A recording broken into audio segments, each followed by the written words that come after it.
See, a lot of people think Australia's hot. Not all the freaking time. Can get cold. Let's have a look. Twitch. Get the channel up. Turn it down a bit. See when it's live. They're not yet live.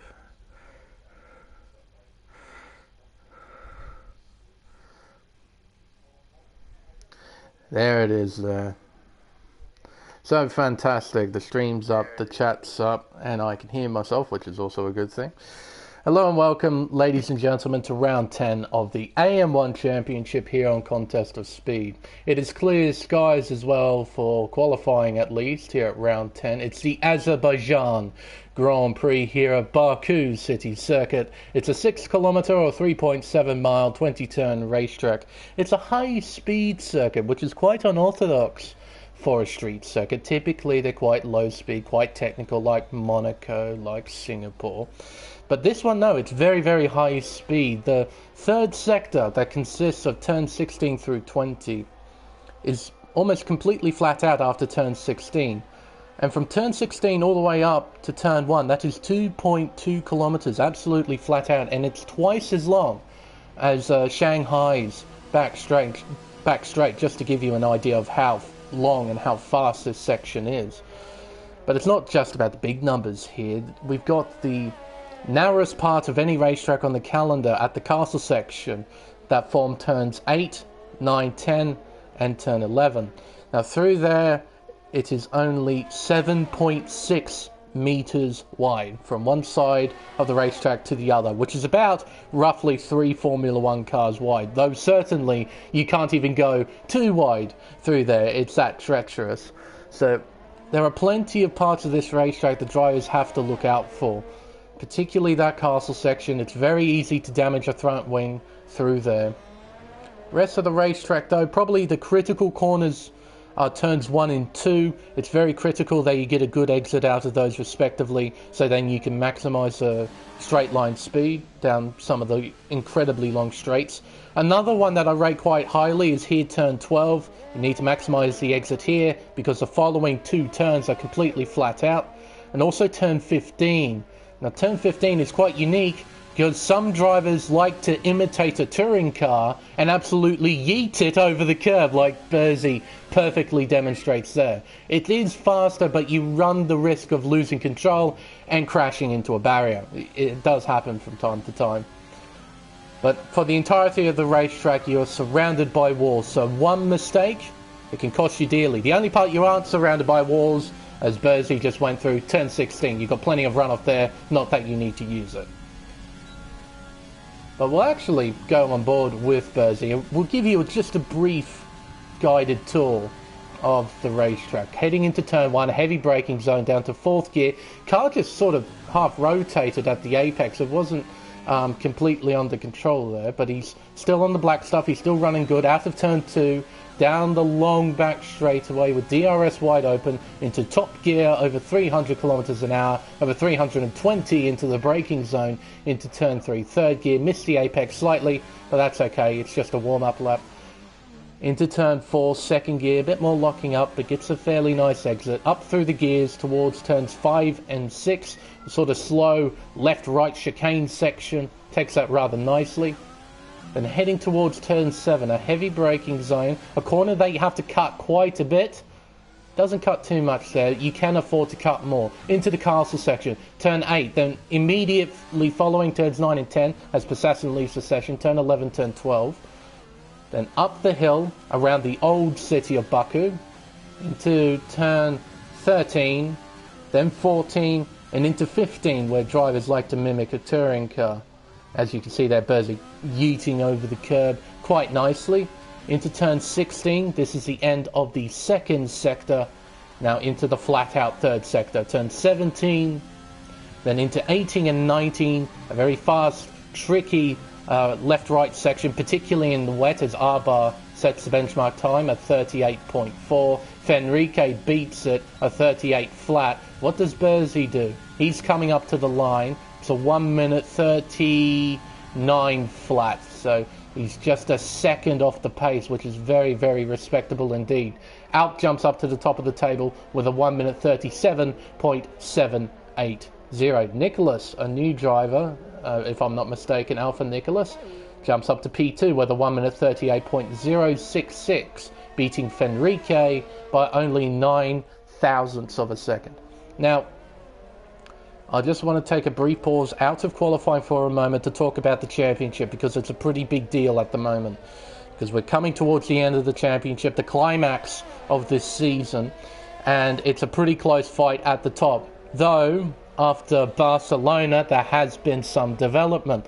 So, at Barcelona, Fenrique finished in front of Nicholas. Those two are the main protagonists in the championship, and the gap was reduced down to 4 points. However, due to post-race investigations, there was a 20-second time penalty handed to both Fenrique and to Bean, SNN Bean, for, as the stewards quote, an illegal pit entry. And that drops them down from P2 and P3, with Bean finishing in P2 and Fenrique finishing in P3. They get demoted down to P5 and P7. As a result, the gap at the top of the championship, in the Drivers' Championship, has increased from 4 points to 19, which is a significant margin with only 2 rounds to go.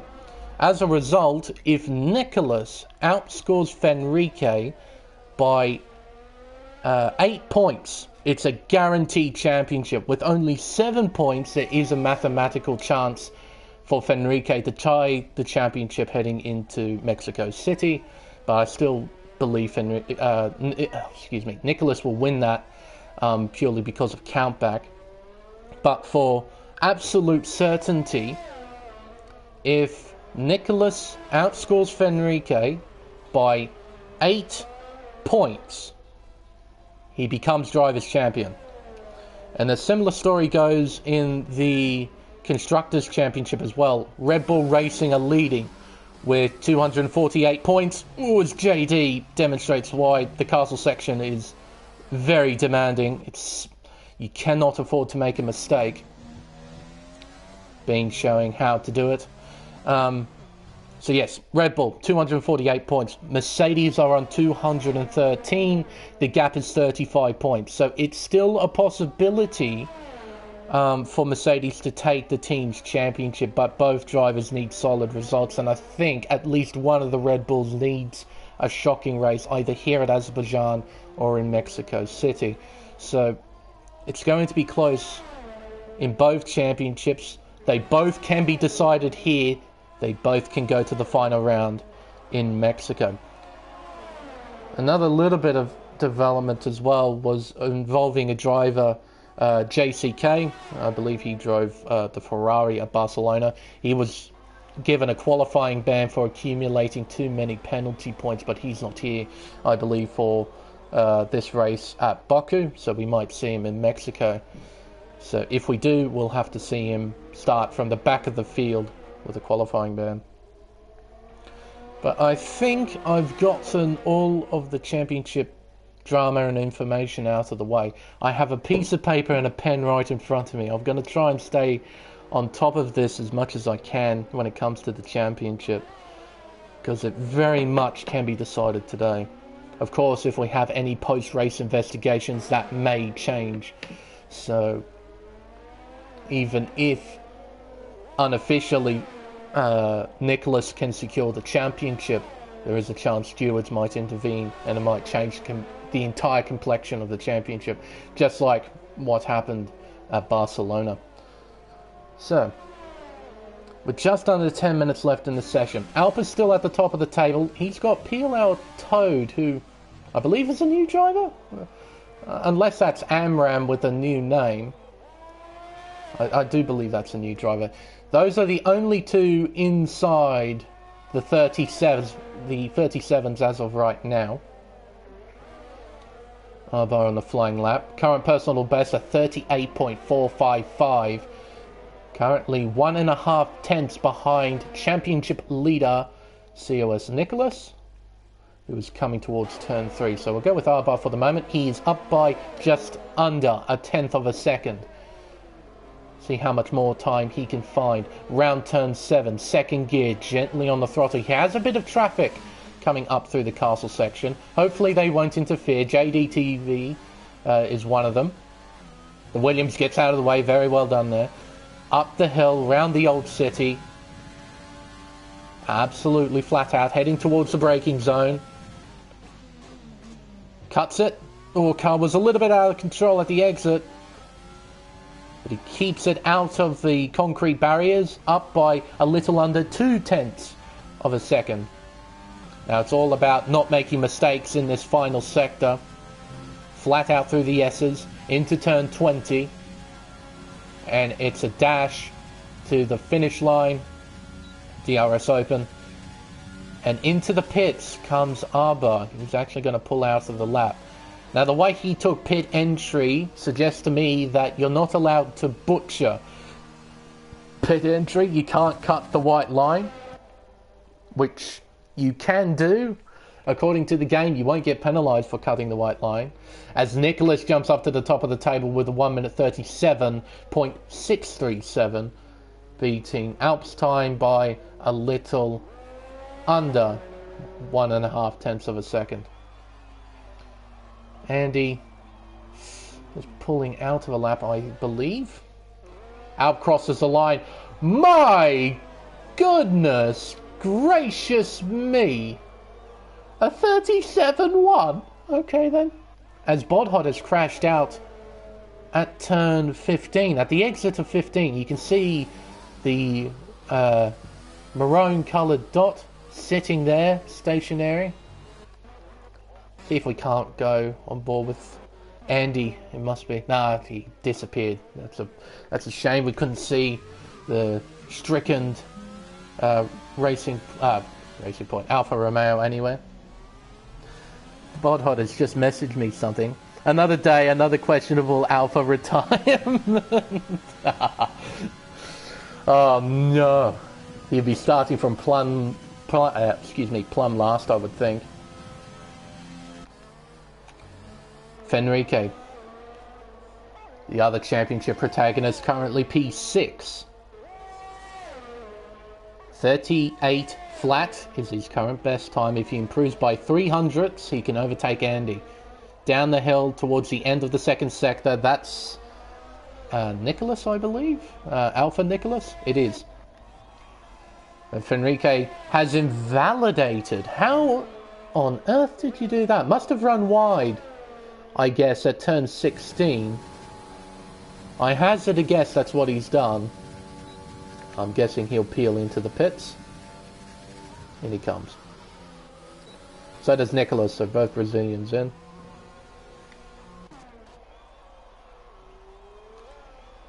JD down in the first sector. Bursey way down, and he's going to help his teammate, I think. Well, I think that's what he tried to do. He's out of the way now. Arba on an outlap with 5 minutes left.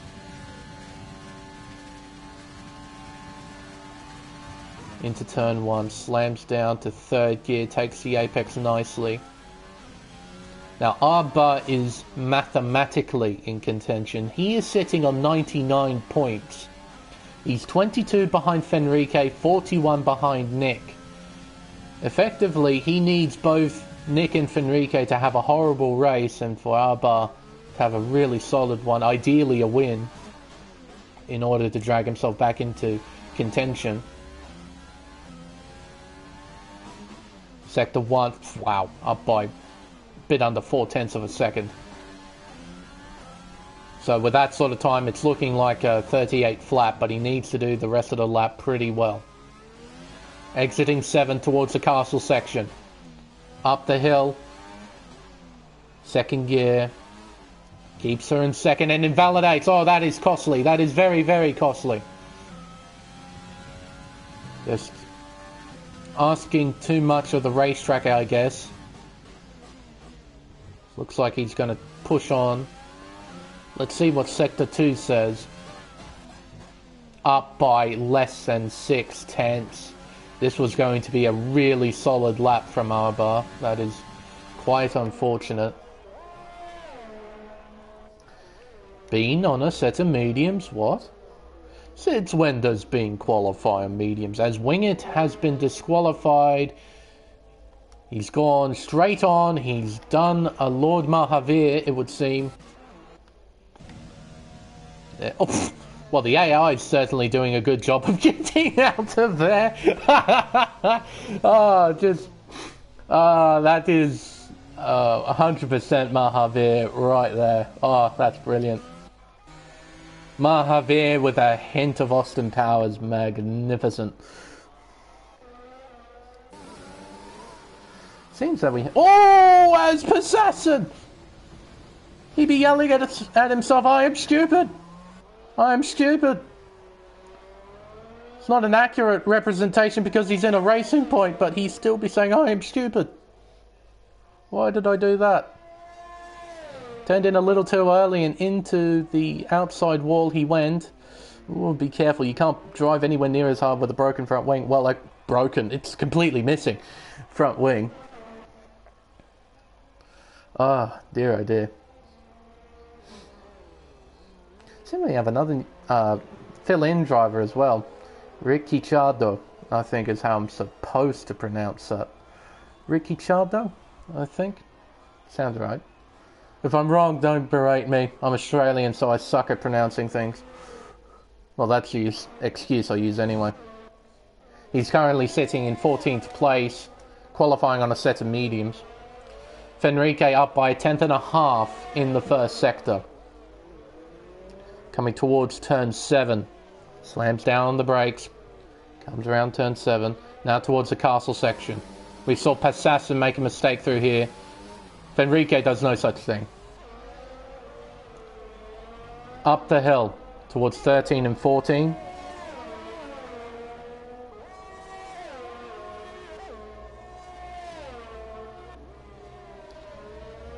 Down the hill.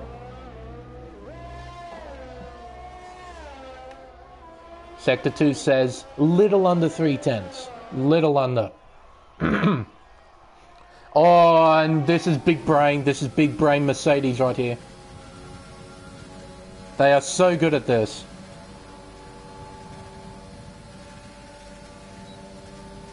Oh, and gets a tow. Pulls out of the slipstream.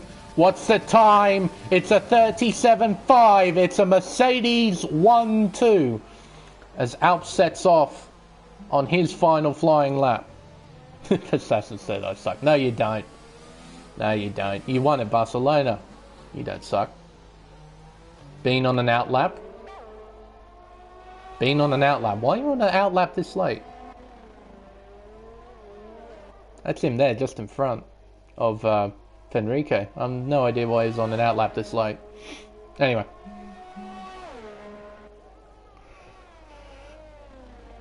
So, does Nicholas have anything in reply? He needs to improve by at least 1/10 of a second. He's down in the first sector. Now it's time for the Oh, that's Fenrique pulling off to the side. Now the castle section. Left, up the hill, the right-hander of 11, then the left-hander of 12. Critical exit here. Gets it quite nicely. Now, Alp, what are you doing? Sector 2 says up by 1/10.5. This is looking like a 36 from Alp. We'll go back to Nicholas coming to the end of Sector 2. Down by a little under 2/10. Oh, he's lucky to not invalidate. But Alp, can he improve? The clock says it's a 1:37.1. He lost time in the final sector. He could not improve. Nicholas, can he improve? No, he cannot. Misses out by 0.02 of a second. It is P3 for the champion. P4, sorry, Alpha Nicholas. Jumps up to third with a 1:37.5. JD, the Williams, finds himself in P5 with a 37.7. That's a pretty solid lap time there. Arbar down in 9th, the driver who's 3rd in the championship. Both McLarens in the top 10. Burzy, can he jump up the order just a little bit? Improves by half a second and jumps into the top 10. 8th fastest with a 38.3. And that is qualifying over here at Baku. And what a lap time from out. 37 flat. And if he had a toe through that 3rd sector, we may have seen a 36. But to think he is 4/10 quicker than his teammate, Alp, you're an alien, man. You're an absolute alien. But with both Mercedes on the front row, Mercedes can really play the big brain strategies. With Nicholas down in 4th place and Bean down in 11th, it's looking good for the Mercs. Nicholas in 3rd, JD in 5th, Toad in 6th, Andy in 7th, Burzy in 8th, Kitten Pet in 9th, and Arbar rounds out the top 10. All of them starting on the soft compound tyre. Bodhod obviously had his accident in qualifying, and Wingett decided to do an impression of Mahavir Raghunathan in qualifying. Don't worry, I've done that before as well. In a race, which hurts even more.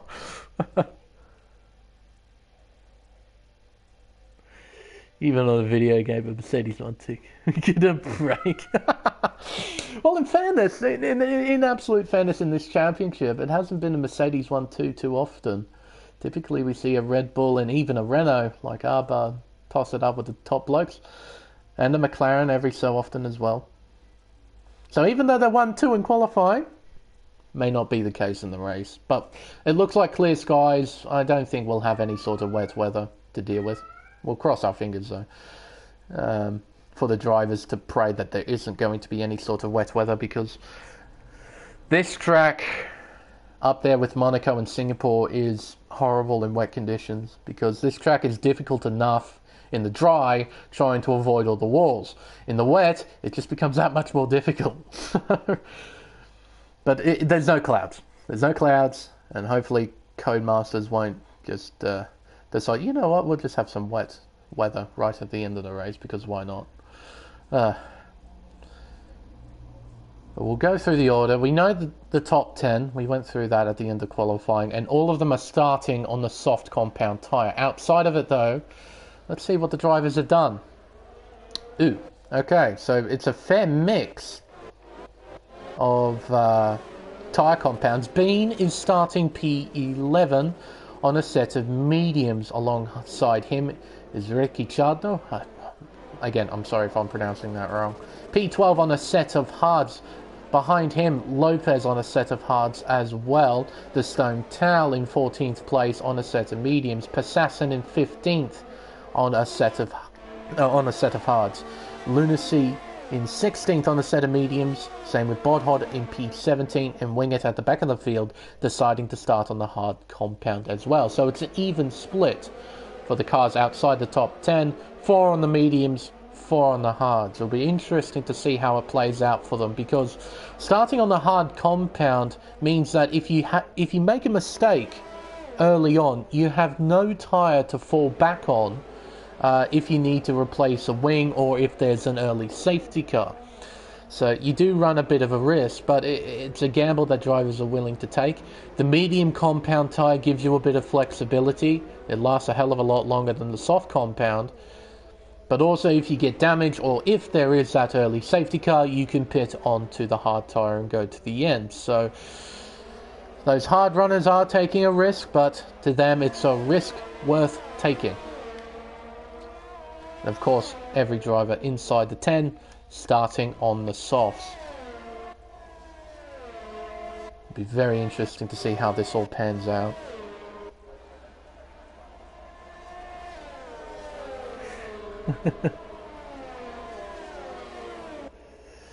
Yeah, as spectators, we want the rain to come. We want the rain to interfere and run amok. But for the drivers, they wanted to stay away.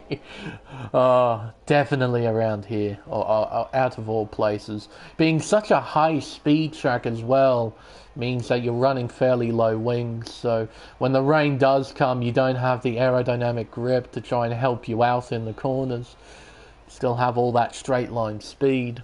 So going through high speed bends, particularly 17, 18 and 19 at the end of the racetrack, it's an absolute nightmare to go through those in the wet. But again, no signs of wet weather, so.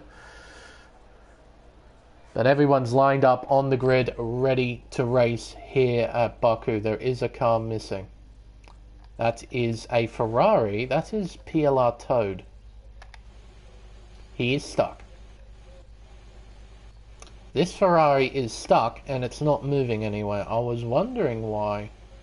Nothing. Well, if he stays stuck long enough, I think he'll get disqualified from the formation lap and he'll go back into his grid spot. I think. But what is even more mysterious is, how did you end up here? How do you crash on a straight?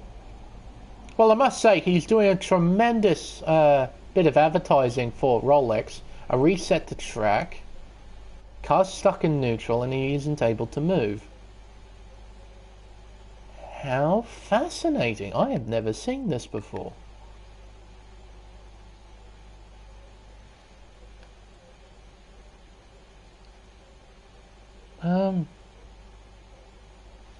There's... What? Why can't he move? What? This is fascinating, folks, because I have never seen such a thing. You see all the other cars, they're all lined up, they're all ready to go, and then there's this Ferrari. Oh. Ooh. What's this?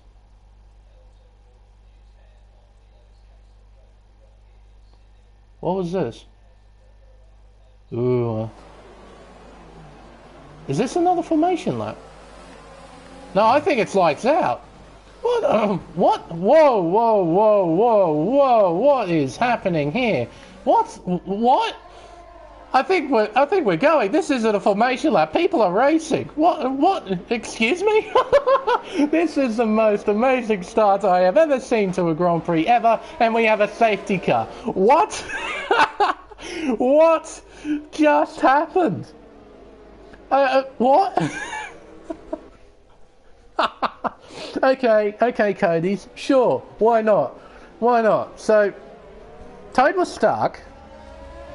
Then the game goes to black. We go back onto the grid and it's lights out. And then we saw all the carnage happen at turn 1. And Alp has fallen down to 14, so... Oh, wait a minute. And Nicholas has gone off the road. And he's just... Oh, he has to be careful here because... And the 5-second penalty. He's a second in front of Enrique. How did he get a penalty for a severe collision? What?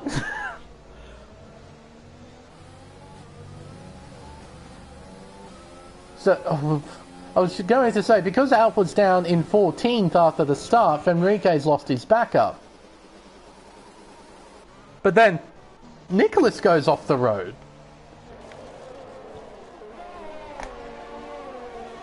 What? Surely this is a restart. Surely we red flag this and we do it again. There's no way that this constitutes as a start because there is... like, SMML, although he gets shocking starts, like he's not a great starter, you don't just go randomly from pole to 13th because of a bad start. Like, people got caught off guard because of this. So Beam becomes the race leader. All of the soft runners have pitted onto hard tyres. I'm guessing they're going to the end. If we're not restarting this race, surely this constitutes a restart. Wingett has left the session after retiring in the pits. What? F1 2020, you never ever cease to amaze me with how unbelievably broken you are. I thought I'd seen it all. I've seen safety car glitches, I've seen lobby glitches, a brutal penalty system, cars spinning off into the distance, rejoining and getting 10-second time penalties because that's the most sensible thing to do. And then I see this, the mother of all starts to a race. What?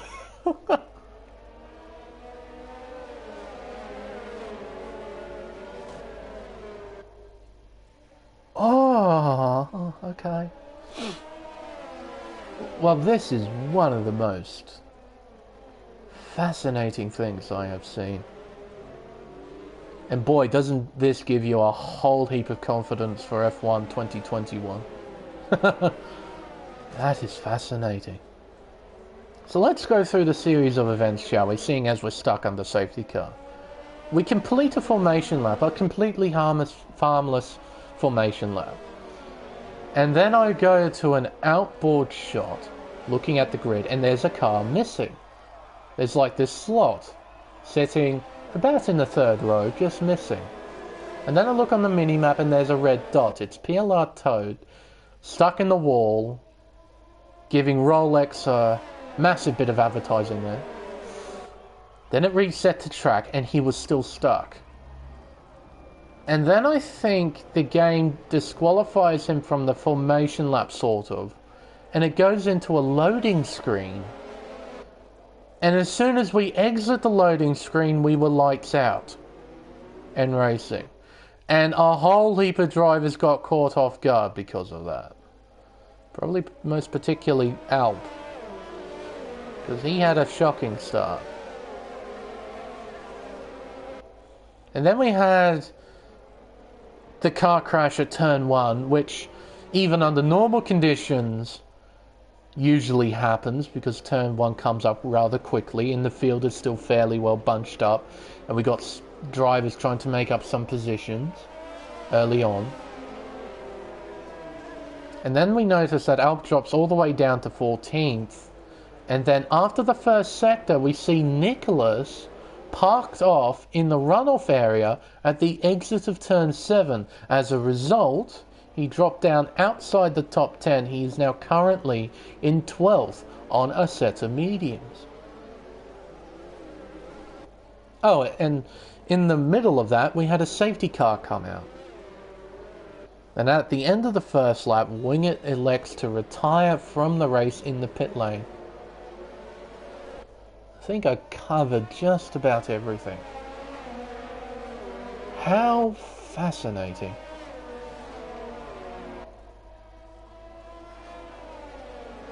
I'm just awestruck. How does this happen? Have we just discovered a bug in the game? Just this random bug as safety car decides to go in this lap. From what I understand, I think the decision is that we're going to race on with this.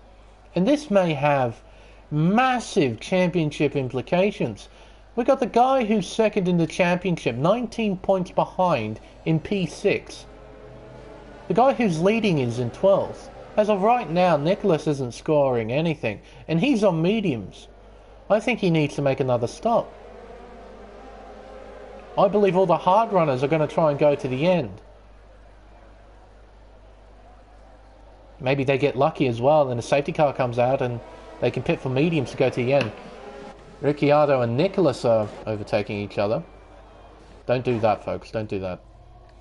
And here we go. Back under green flag racing, I guess, here at Baku.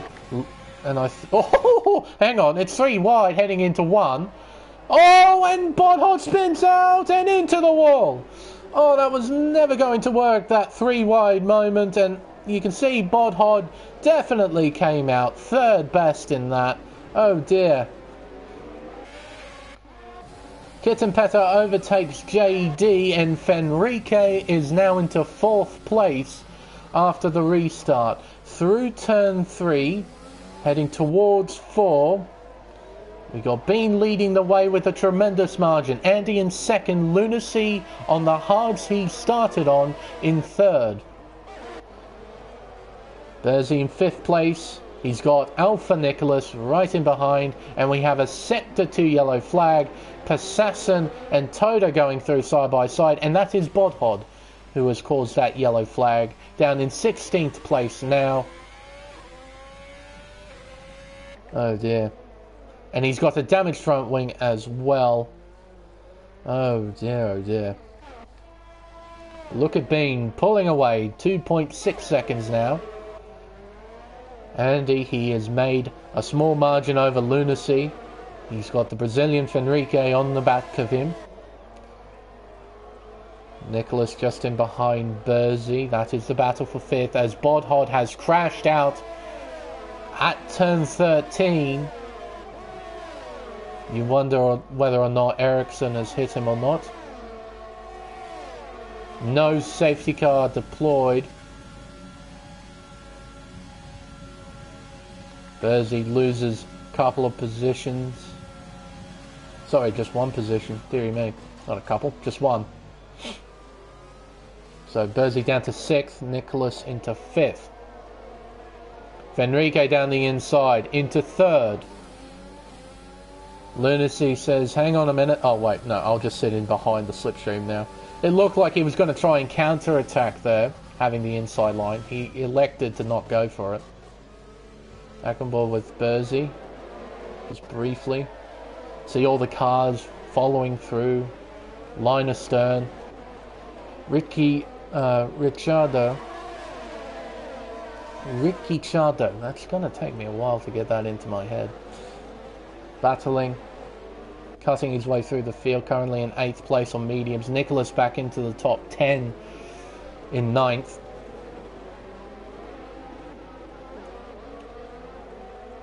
And we've got all these other drivers at the back end of the field. Toad and Arbar. Just in front is Passassin and Alp. They're trying to make up for lost ground. Sector 2 yellows, that is Lopez. Having a moment, spinning out.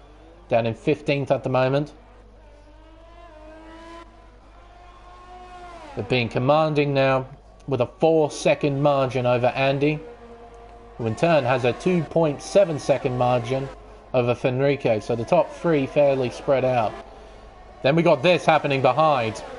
Nicholas. He has a fair amount of straight line speed, it would seem, and he powers past with absolute ease. He is 10 kilometers an hour quicker than Lunacy on the straights. So Lunacy probably running with higher wings compared to some of the other drivers. Either that or Nicholas has got really low wings. Ricciardo on the back of Bersey. Sitting in the slipstream, using overtake. He's thinking about a move, but he won't commit to it. Probably a sensible thing to do. Oh, unlike Passassin, he was committed to a move, but JD wasn't having any of it. Showed the nose. Passassin. JD said, that's my corner. I take the apex, and Passassin falls back to 12th. Stone Towel has elected to retire in the pit lane. That is retirement number 3. Only 6 laps in to a 26 lap race. Up through the castle section, come the midfield. It's always a bit nervous going through the castle section in the midfield, because you know full well if someone in front of you makes a mistake, there's going to be a pile-up. There is always going to be a pile-up. Oh, you can see Bersey using the esports line compared to some of the other drivers. I can't take that line. I can't jump over the curb. I'm not good enough to do it. Every time I try and do it, I just yeet myself into the concrete barrier on the outside. Another fantastic aerial shot here. Looking at Nicholas on the back of Kit and Petter, sitting in the slipstream using overtake. Opening DRS. Here he comes alongside. He has the outside line and he's passed before the braking zone. So Kit and Petter can do nothing. Nicholas into 8th place.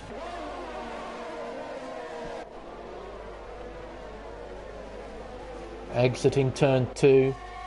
Down the long back straightaway, heading towards 3. Nicholas is thinking about a move as Alpha Nicholas moves himself into third, and that's that was never ever going to work.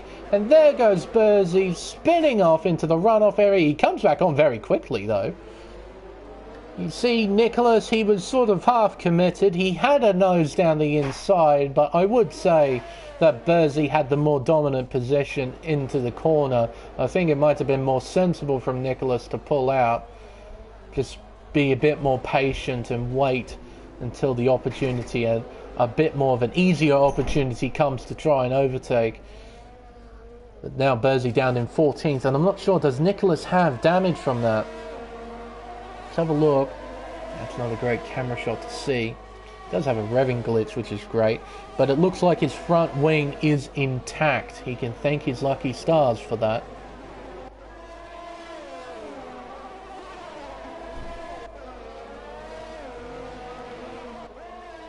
Ricciardo on the back of Lunacy, heading through the high-speed S's at the end of the racetrack. You'll get DRS, and it should be a fairly straightforward move. He's alongside, opens DRS, and look at that. With absolute ease, no trouble at all. Lunacy down to 6th place. Ricciardo up into 5th place. Assassin down the inside of Kitten Petta into 9th place goes the Racing Point. Assassin and Alp making their way through the field, and Arbar has just lost 2 positions. PLR Toe gets by into 12th.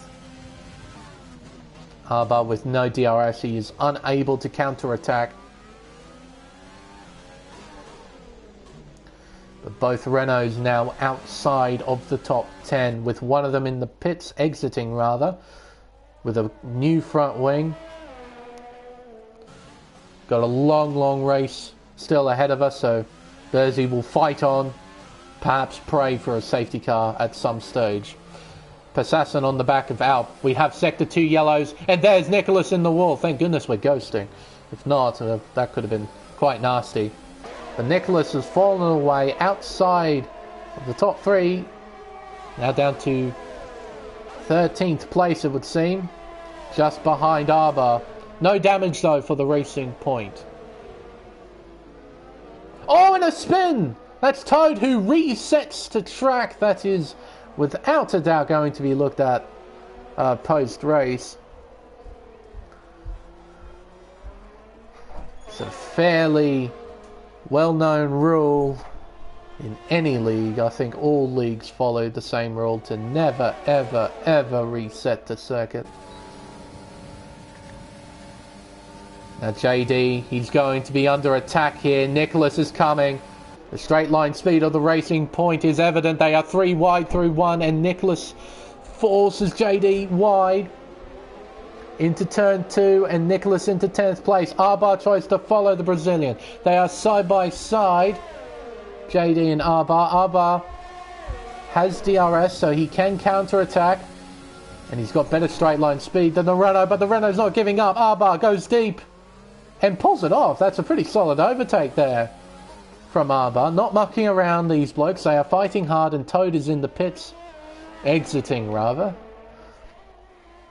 Out he comes in 13th. Burzy 3.1 seconds behind, so if Burzy can get a move on, he might have a bit of company in a few moments, and there's Lopez at the back of the field. Kitten Petta giving Lunacy a bit of trouble. So it seems that Nicholas has got some serious... Oh, wait, that is Burzy. He's in the wall. No, he's not. He's just overshot the corner. I think he's still got a complete front wing. That's not doing his race any sort of good, unfortunately.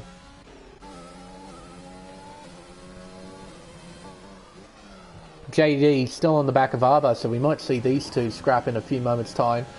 But I reckon we're going to see a change in position here. Kittapata just lifting off the throttle ever so slightly just to control the car. Dirty air affecting him tremendously. Using overtake, he'll use DRS as well. Slingshots by as Lunacy elects to dive into the pits. Now, I wonder what Lunacy's plan here is.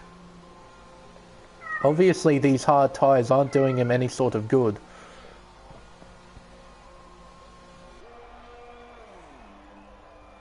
And it's a front wing change. That explains a bit more. Is that another set of hards? That is another set of hards. What? How does he have another set of hards? Wait, what? Race director, I need your help. He was on mediums to begin with. I would have swore it said hards.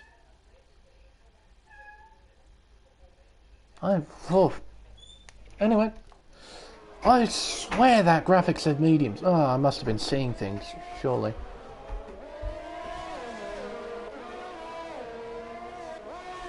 I swear that graphic said hards. I'm certain of it.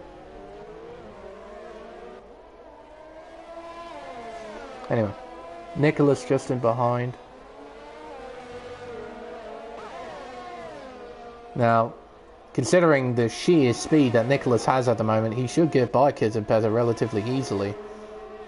This racing point has got some serious straight line speed. Watch this.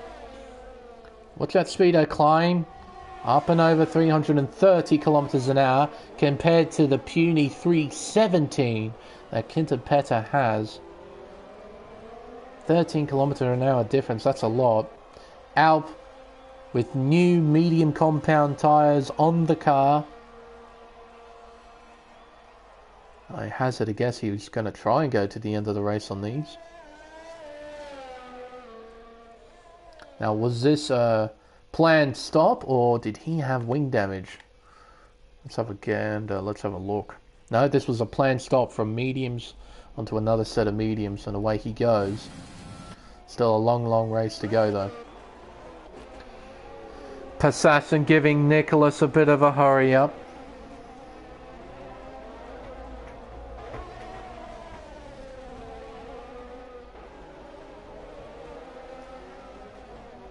Exiting turn 12, using as much of the track possible there, Nicholas.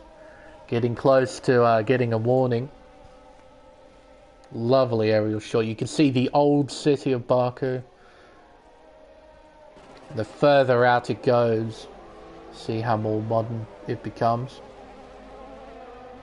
Then onto the flat out final sector. And I reckon Passassin will seize the opportunity and make a move for 5th place.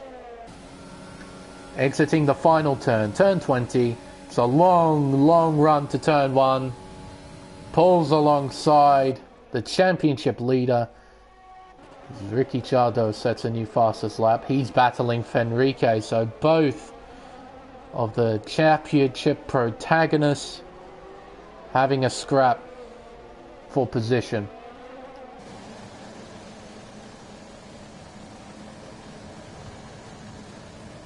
That revving glitch is fantastic, isn't it? Oh, it's so lovely to listen to. It's just music to my ears.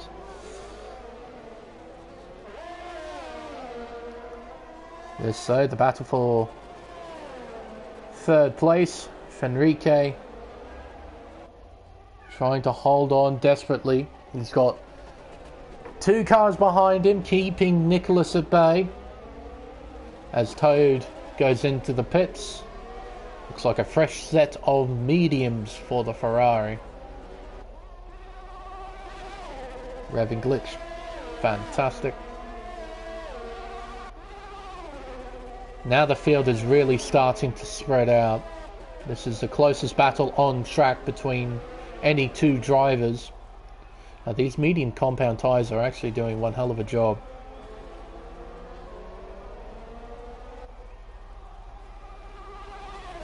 They've got still enough life in them compared to the hard tyres, and they still have enough grip in them to be better than the hard tyres.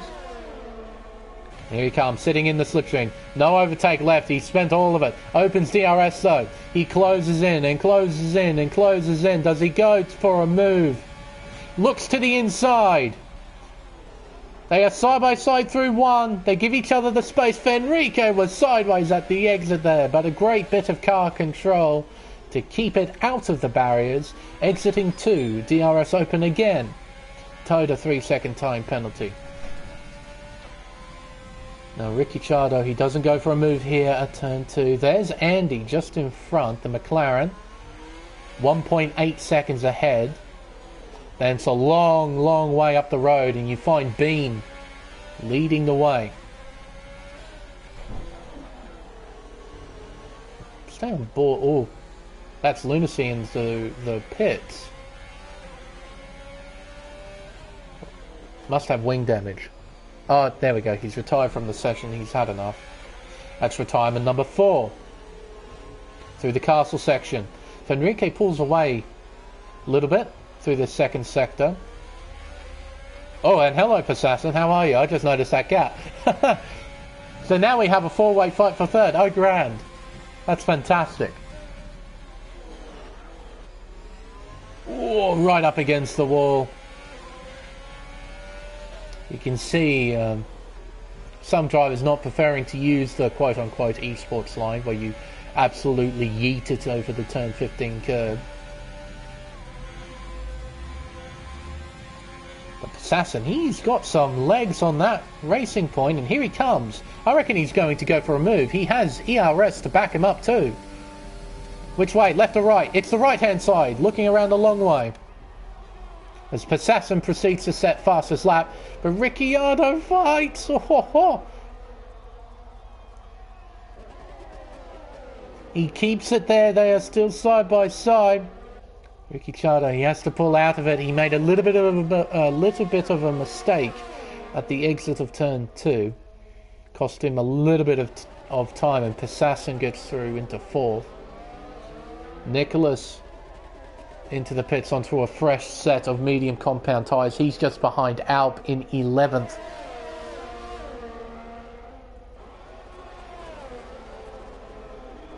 But Fenrique, he doesn't like this. He's got a pink Mercedes all over the back of him. He's just screaming, team orders, stay behind, please. Assassin will do no such thing. He wants a podium finish. He wants to do as well as he can. Does not give a care about the championship.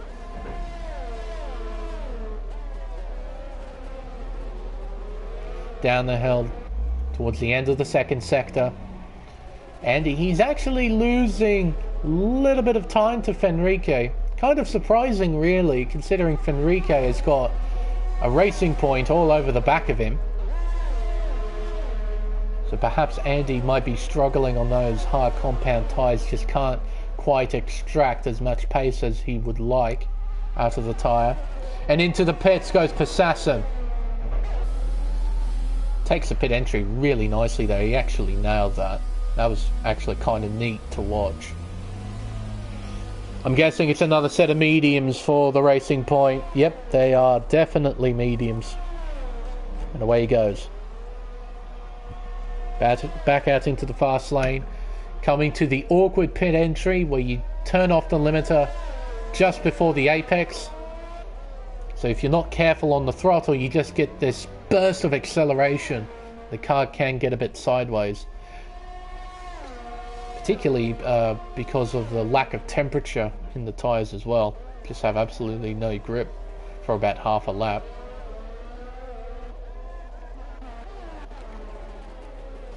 Ricciardo on the back of Fenrique. The two very difficult to pronounce names battling each other for third. One of them on a set of mediums, the other on a set of hards, so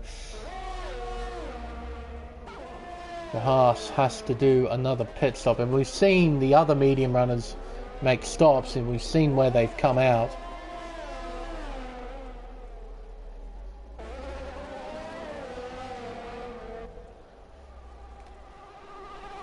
Sitting right in the slipstream, Ricciardo, I think if he could just save up a little bit of ERS, he can make this a hell of a lot easier.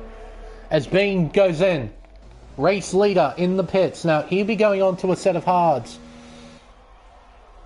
There they are, the white sidewall. On they go. And out of the box. Now where will Bean filter out? Kitten Petter is the next car. So it's 5th place for the former race leader, and he's set to go to the end. So the cars in front, they're on worn tyres. On worn hards, Ricciardo is on worn mediums. He needs to make another stop. So, ooh, strategies galore. I love it when strategies start to play a part in this. It's great. Back to this, the battle for second now.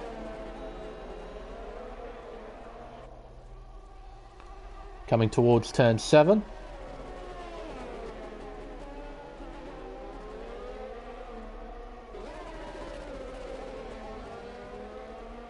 Ooh. Exiting turn 12. Andy's now fallen back to the clutches of Enrique.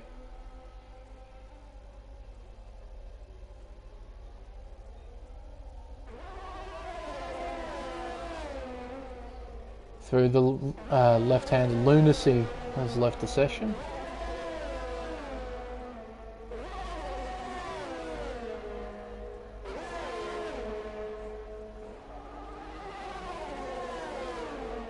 Enrique, can he do anything from there? I don't think he can.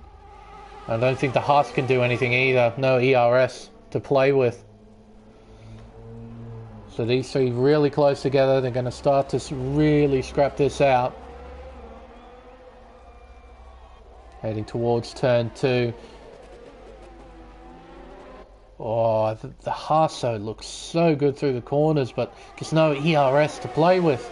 Let's try and slingshot by.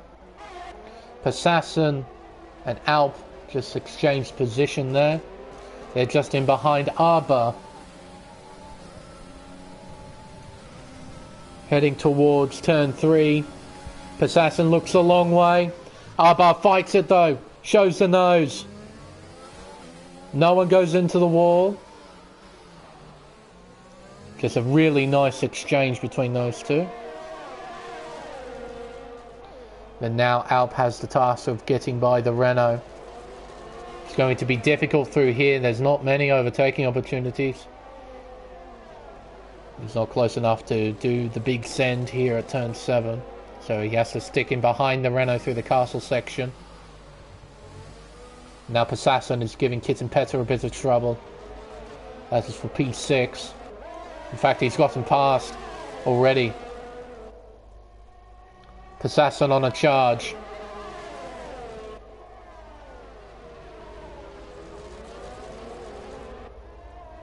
Down the hill towards the left-hander, turn 16. And here comes Fenrique.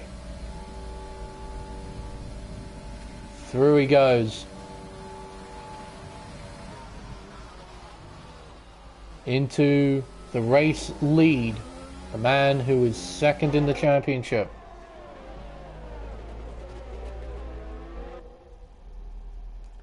This battle is certainly not over between these three. Andy will now be able to save up a bit of ERS. Just a little bit, not too much. Just a little bit.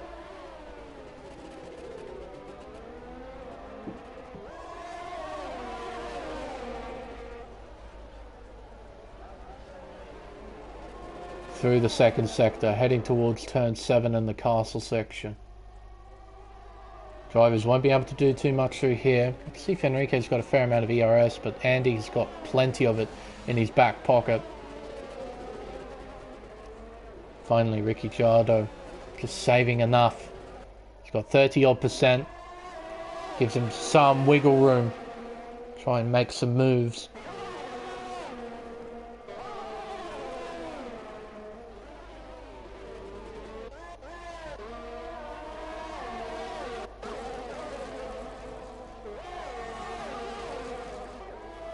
P7, P8, Alp getting better. Alp needs to get a move on. Needs to help his teammate.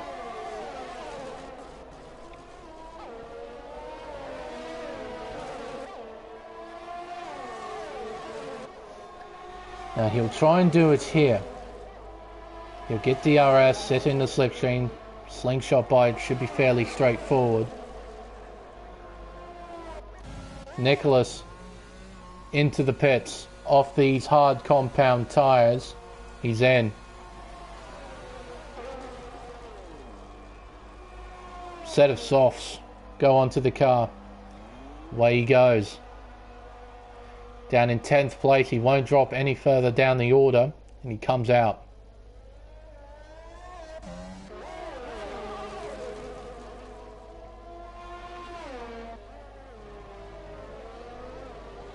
Better now just following Alp, I think, is probably the sensible thing for him to do. Back to the battle between the top three.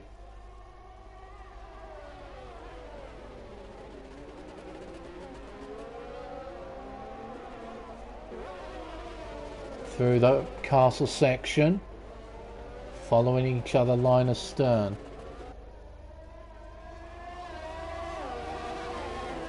See Ricciardo just using a bit of ERS. He lost time at the exit of 12. Exiting 14 towards 15. Fenrique, he's trying to build a margin. If he can break that second between himself and Andy, that will help him out massively. Try and pull away from the cars behind and not worry about the cars behind, but they're still there lingering in his wing mirrors.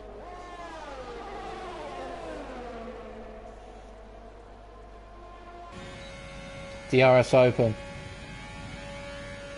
Closes back in. Couple of tenths to our race leader Fenrique. Round turn 1 with 7 laps to go. Now in terms of fastest lap, who's got that as of right now?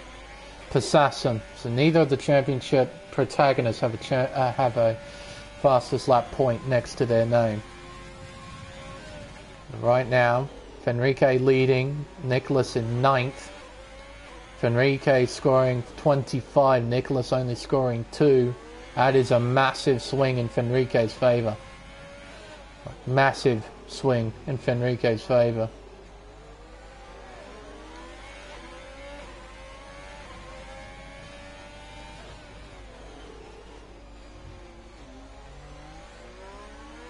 Oh dear, as Ricciardo gets a 3-second time penalty. Just want to check, it's a 40.8, only driver in the 40s as of right now, Passassin, so that time might be difficult to touch, though Nicholas, the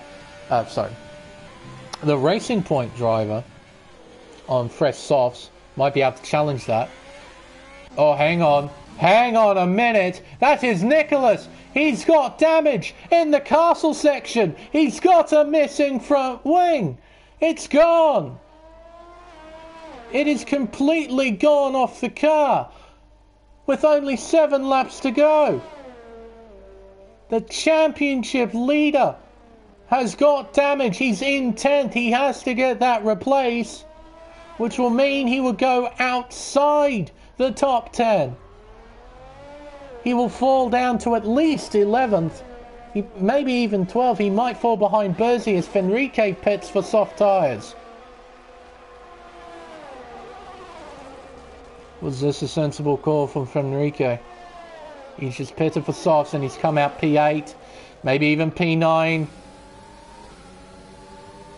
He just comes out in front of Alpha Nicholas. But the Racing Point driver has DRS, and we know this Racing Point is very quick in a straight line. So 2 key championship defining moments right there. Nicholas having a big accident at the castle section. Fenrique pits for soft tyres. So can any of these hard runners make it to the end? Suggests to me that they can't. Which all of them have to pit. Which means, if that's the case, Top three at the moment is Bean, Passassin and Alp. It's an SMM123. If all of the hard runners on 18 lap old tyres have to pit, same with Ricciardo, he would have to pit as well.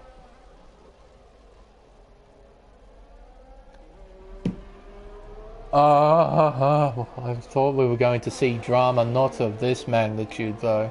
This is massive in the context of this championship.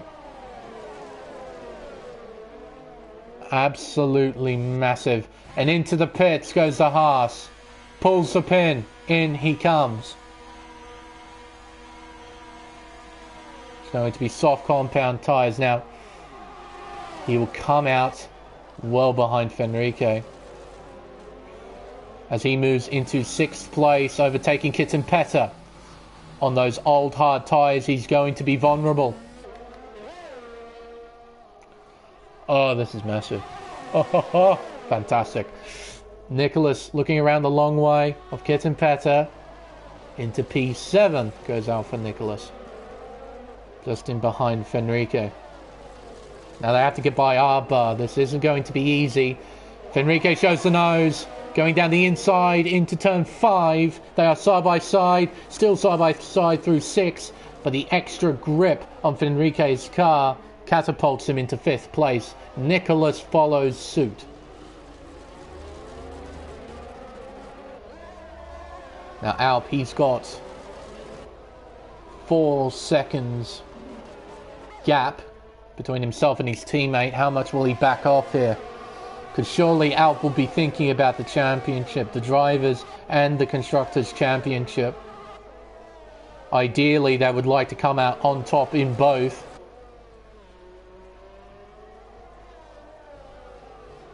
I know Fenrique is going to be miles quicker compared to his teammate, but... Oh, hang on. Passassin passes Bean.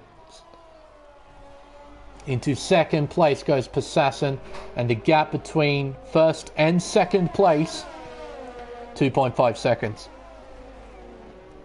So Andy, it's going to be near impossible to keep the 2 cars behind. They are charging at 1,000,000 miles an hour as of right now. There's not going to be much Andy can do about it. Also, Alpha Nicholas got by Fenrique, so these two are scrapping it out for position. How hard are these two going to... Uh-oh. Passassin has just left the session. That is not good. That is not good at all.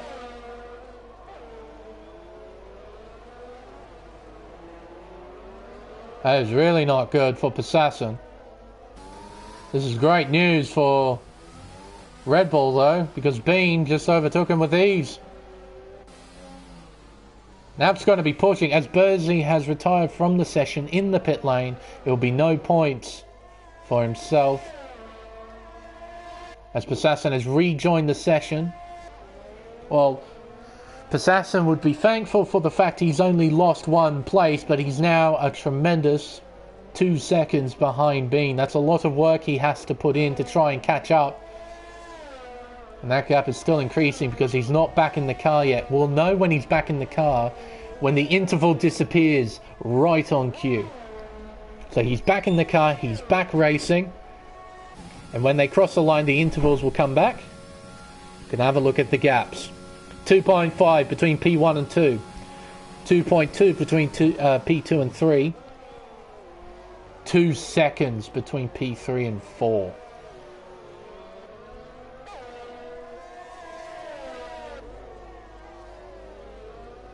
Fenrique, he would love for some more positions to cut down on that lead in the championship.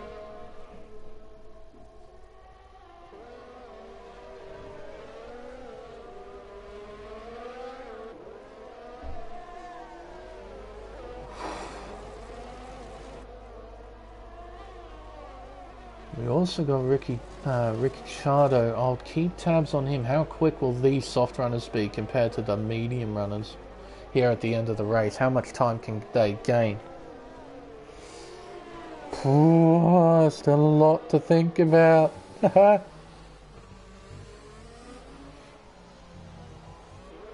Nicholas just trying to keep Fenrique at bay. He's doing a great job at it. Fenrique wouldn't like it at all though. He's got a championship to fight for. Needs to get a move on. Being closing in on Andy. The gap is 1.5 seconds. Now, I said earlier Andy would have a hard time keeping the two at bay, both Bean and Passassin. Maybe that task won't be as difficult as I first thought. I think Andy might be in with a chance for a win here. We've only got 2 laps to go. Granted, they are very, very long laps here at Baku. But I think Andy is in with a shot for a win here. As Fenrique re-overtakes Nicholas into 5th place. See, Alp is just in front. I'm sure Alp isn't going to fight too hard here. If Fenrique does catch up, of course. But Passassin re-overtaking Bean into 2nd place. This is going to be a close fight here at the end of this Grand Prix. The gap is now closing to within 1 second between P1 and 2. Andy, he's with half a chance of hanging on, but he needs to make that McLaren the widest McLaren Passassin has ever seen. Nicholas, a penalty. Down in 11th. It looks as if he won't be scoring points. Passassin makes contact with Andy. Bean, he can only watch on. Doesn't quite have the pace to try and keep up with the medium compound tyre. Down the hill. Completing the 2nd sector into the flat out 3rd sector. Through 18, through 19 and into turn 20. Oh, you could hear him downshift just briefly there. Here comes Passassin down the inside. And Bean's going to try and follow suit. He's looking down the inside into 1 and gets the position. No! Andy hangs it around the outside. He keeps 2nd place. Now Passassin, he needs to get his head down and pull away. And that's exactly what he's doing. He's already opened up a 7/10 margin. Bean, he needs to get by Andy for the sake of the Constructors' Championship. Fenrique has gotten past Alp. He's into 4th place. That's going to be 12 points next to his name if he can stay there.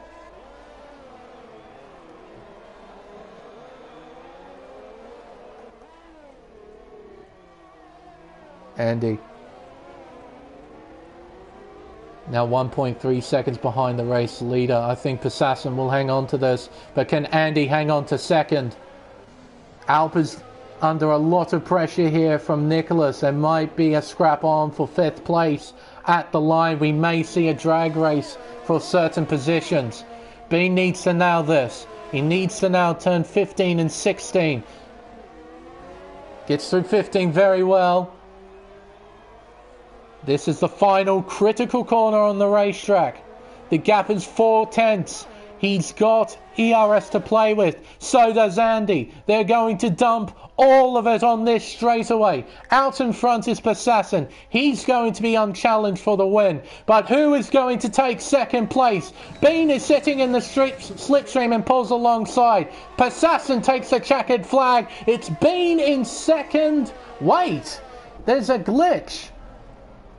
Passassin tumbles through the order. He comes down to 6th place. You often see this when a driver leaves and rejoins the session. I don't believe he had penalties next to his name. I think that's a glitch. I do believe he takes 1st. We'll have a look at the at the unofficial race results just to see whether or not he did claim any penalties, but I'm pretty sure he took the win.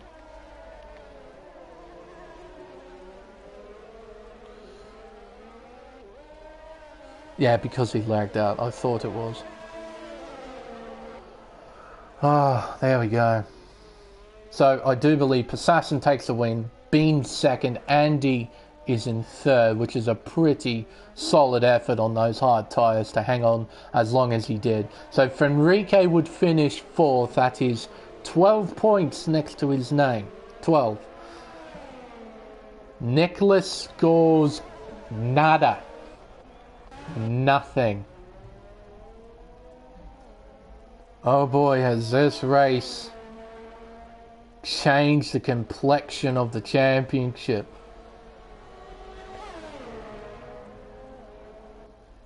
What a set of circumstances this is. So, Toad will cross the line. He'll be our final finisher here at Baku. What a dramatic race this was. Persasson, given driver of the day for his performance, had a shocking qualifying. That's coming off his own word. Comes back to, according to the game, take P6, but I'm pretty certain he takes the win. Bean, I'm certain, takes second place. Andy third. Fenrique, you can see him on the podium, but I'm pretty certain it's fourth place for him. So we'll have a look. See what the game says. Yeah, no penalties next to Persasson's name. So this was a timing glitch for Persasson, which is a bit irritating, but it happens every so often. Bean with the win. Andy second. Fenrique third. Alp fourth. Sorry. Give me a minute. Persasson first. Bean second. Andy third. Fenrique fourth. Alp fifth. Nicholas sixth. Then it's Ricky Chado in 7th, Arba in 8th, Kitten Pet in 9th, and JD rounds out the 10. Nicholas in 11th. Toad claimed fastest lap, so none of the top 10 scored that elusive fastest lap point. Okay.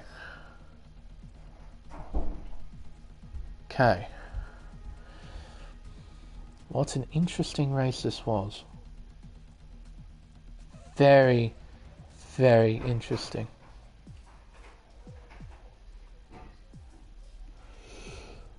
That was weird. That was a weird race. Had absolutely everything. You knew it was going to be dramatic just after the formation lap. I'm still comprehending what happened right at the start. Still pondering whether or not there should have been a red flag and perhaps a lobby reset after that, because clearly drivers were caught off guard because of what happened there. But, okay.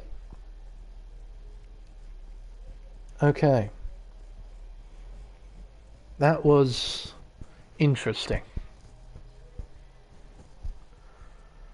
Still just trying to work out everything. So, if I'm not mistaken, off the official website, Nicholas was leading on 140 points. Bean on 121. Fenrique on 121.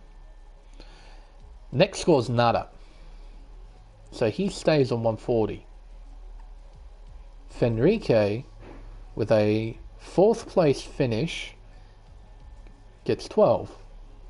He did score fastest lap, but he scores 12 points. I'm pretty sure 25, 18, 15, 12. So yeah, 12. So that increases his tally to 133. 7 points. 7 points. And do you know what's so great about that number 7? If that is genuinely the gap between the top two, with Nick on 140 and Fenrique on 133, that's actually really, really nice. Because the gap between first and second place in a race is 7 points. The gap in the championship is 7 points.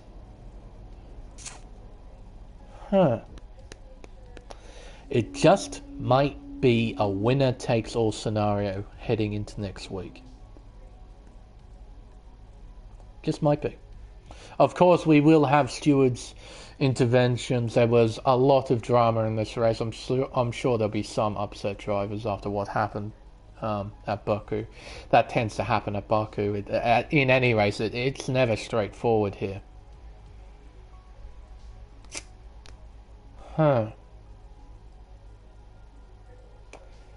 This just might be a very interesting conclusion to this championship. A very, very interesting conclusion to this championship. Ooh, I can't wait for that. Constructors' Championship confirmed? I doubt it, Bean. Let's have a look. So you would have scored 18. 12 and 10, I think it was. I think Alp finished 5th in that race, I'm pretty sure. So that's 22 points. That means you were outscored by 4 points, so the gap reduces to 31. So no, Constructors' Championship is not confirmed for Red Bull. It will go down to the wire at Mexico. Though Red Bull have got a considerable advantage, I would say. So I'd say likely Red Bull will take out the Constructors' Championship, but Mercedes have a mathematical shot at it. It's only 31 points. You can score a total, it's 25 plus 126 plus 18. That would be 44 points. So effectively Red Bull need to mimic what they did here at Azerbaijan. Just a really not great race for at least one of the drivers. But yeah, so because Mercedes outscored Red Bull, that closes the gap in the championship. As a result, the championship will go down to the wire at Mexico for both the drivers and the constructors. I am looking forward to that, ladies and gentlemen. But I do believe that will conclude this stream. Round 10, it's been nuts all the way through from start to finish. There was action on track, there was drama. We've realized something that we've always known, that the game is unbelievably broken. But next week, the season finale in Mexico City at Autodromo Hermanos Rodriguez. Now, I have a little affinity with that racetrack. It's a racetrack that I'm not the biggest fan of. I'd say, just off my own personal opinion, it has the most difficult, pain in the ass S section of any racetrack except for maybe COTA. It is, I can't stand it, because it's an S section that you have to cut all the time in order to stay competitive and fast.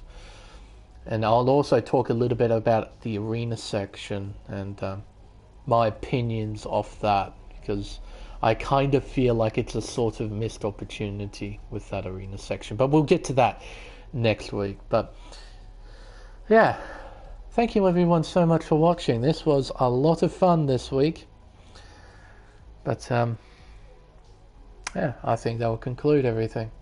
Thank you everyone so much for watching. I've been the Smeg, and we'll see you all next time for the Mexican Grand Prix at Autodromo Hermanos Rodriguez. Until then, goodbye.